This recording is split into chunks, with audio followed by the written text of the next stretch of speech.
One of the most common questions I get asked when I tell people how much language assistants make in France is, how on earth do you afford to live on that? And that is such a valid question. I had the same concern, which is why I went into the program with a bit of savings. But for this video, I thought it'd be a good idea to show you guys how much I actually spent in a given month, so you get a better idea of like where the stipend gets allocated to and how much you can kind of expect to spend. But of course, spending is so dependent on your lifestyle. I kind of just want to answer the question, is the stipend enough for you to live?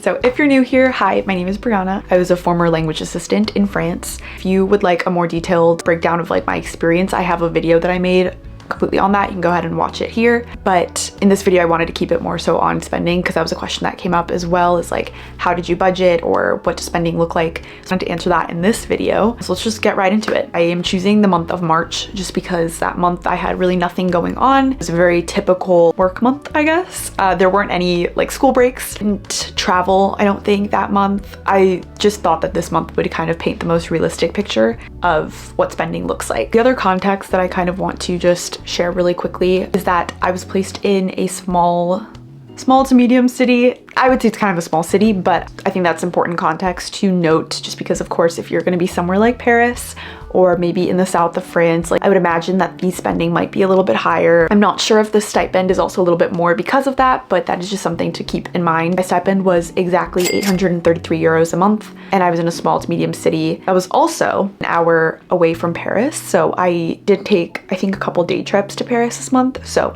that is also why I think that some areas are a little bit higher. After just doing an overview of my March spending, I broke it down into 5 categories. So there will be timestamps in the description box for each of them if you're kind of interested in like one over another. I'm just gonna have my laptop here because I did make a little Excel sheet breaking it down into categories.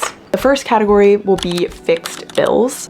These are the essentials. I had 3 that were the most important, most essential, I would say. And the first would be rent, of course. In my previous video, I briefly mentioned that my rent was significantly reduced around this time of my experience because I did receive housing assistance. So my rent was 149 euros a month, which was a major slay, in my opinion. My phone bill was 19.99. It was with free mobile as well, which is, I would argue, probably the easiest phone plan to get when you arrive in France, just because you can pay with a credit card. You don't need to have a bank account yet. That makes it really easy to just like have a French phone number immediately, which you do need for some of the other things like getting an apartment, setting up your bank account, things like that. I don't know if it was unlimited data or if it was just like a significant amount. They had 2 or 3 plans and I chose the one in the middle or the highest because I think it also included international calling, which I thought was going to be helpful when I was traveling. So my other fixed spending was my monthly transit pass.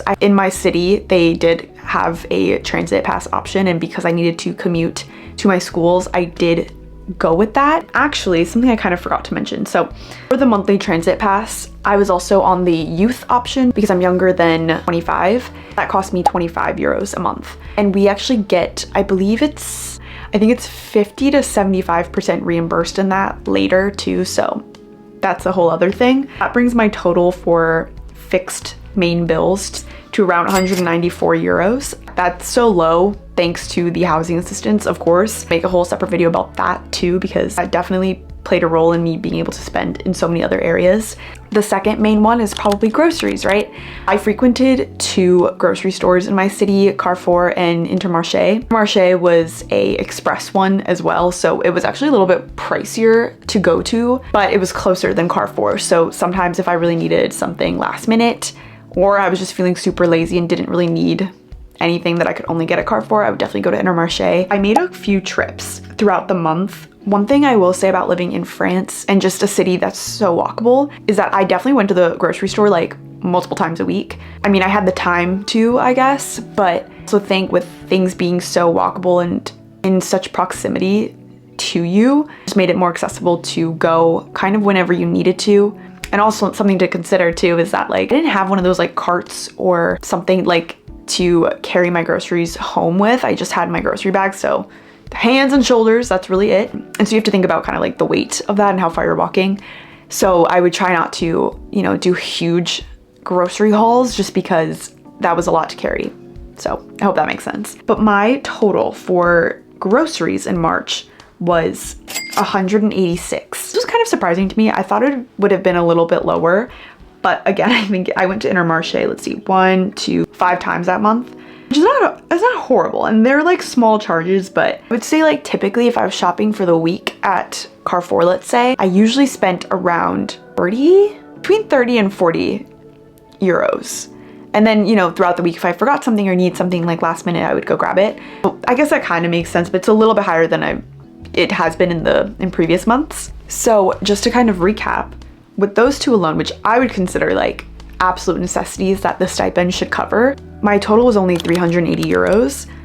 I think that's pretty good for the stipend, especially. Those are the things that you really need to survive. Of course, you want to dine out, shop, and travel. As you can see, I still had extra money to do those things. I did go with the savings, so some leg room to spend a little bit more. So now diving into the unnecessary categories, or where spending will kind of vary depending on your lifestyle. There are 3 categories I have were dining out, shopping, and travel. So for dining out, let's start there. I definitely spent a bulk of my spending dining out, which doesn't surprise me that much. I think that around this time when I did have so much extra from the housing assistance, and it was also towards the end of my trip, I was kind of just like, go crazy, live it up. So I have a lot of expenses with the boulangeries. I got gelato. I was a frequent coffee shop goer. Oh, how many times did I go to a cafe this month? 1, 2, 5, 6, 7 times. Actually, that's not that much. It's not as much as I thought it was gonna be. But I went to restaurants quite a bit, and I think some of these are from my 2-day trips to Paris. That makes sense. It's definitely a little pricey over there. My total spending for dining out was 236 euros. The next section, we're moving into shopping, which is of course so dependent on your lifestyle. For me, I didn't spend a whole lot in this category, but a little bit more again than I expected. And some of the charges when I was looking at it on my statement, like I have no clue what it was, so sorry. Some of the ones that did come up that I like recognize were like Monoprix. I spent 20 bucks there. I don't know exactly what, but it's just probably home stuff, I don't know. Also went thrifting once, it looks like. Also went to, oh, I know what this is. My roommate's birthday. Me and my other roommate kind of went out and got some stuff for her. It's a little gift for her birthday, so I went to Sostren Green and Avril. It's a French makeup/skincare store. I also had made a couple of cash withdrawals, so I kind of put that under shopping as well because I probably did spend it. So that came out to a grand total of 218, actually let's round up, 219 euros. For the last category, I have travel and transit.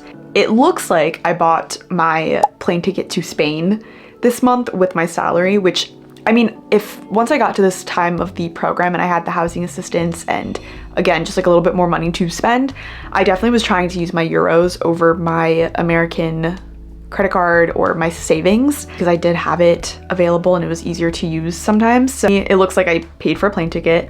That was like 190 euros. I also have an SNCF train ticket and that came out to 55 euros. I believe this was when I was planning out my trips in May. I was just paying for one of my travel plans this month. Then I have a bunch of other SNCF train tickets, which is why I know I went to Paris this month. And they were so cheap because I had 2 rail passes actually. One of them was a regional one and the other one was a national one. I don't know, it was the Coucou, and then for my region, it was the like Remy or Yeps card, something like that. I'll try to put the name somewhere on the screen. But that brought down my train tickets a lot. I think the normal cost to go to Paris is maybe like 20 one way. It's huge. I mean, I was spending maybe like 15 euros on a round trip, day trip to Paris. Awesome. I just have 3 Navigo charges, which is the Paris transit system. With all of my travel charges and going to Paris a couple of times, my total for this category was 288 euros. So I pretty much spent for a grand total of all of these categories, 1,124 euros. I'm just rounding up on like all of these, but that is around how much I spent. That is obviously more than the stipend allows you. But just also consider the fact that all of my main expenses were absolutely covered. I had so much room. With the stipend, dining out, shopping, and travel is so relative and just like dependent on you as a person. This was obviously just what I had spent and what my plans were like this month. So that's why it looks like this. You can of course budget and eat out less than I did, or shop less, or perhaps use your savings or your American credit card to pay for your travel plans. But this is all that I was able to pay with the stipend. And yes, it's technically over what I had for this month, but it also kind of shows you that I had enough money from a previous month to roll over into this month to afford this. That is the overall breakdown. So that is all for this video today. If you found this helpful, let me know in the comments, and also let me know how maybe you would budget. Please feel free to let me know what other questions you might have about TAPIF or about budgeting in France. I will surely make a video of some sort. I also am looking to make a video kind of about all the ways that I was able to save money, like talking a little bit about the housing assistance, certain plans that I was on, or cards, or just like perks that you get as a language assistant or as a foreigner too sometimes, or as a young person. There's so many ways to save money, all about just knowing these things. So I'll make some videos on that too if anyone is interested. Thank you so much for watching. And yeah, I hope to see you in the next one.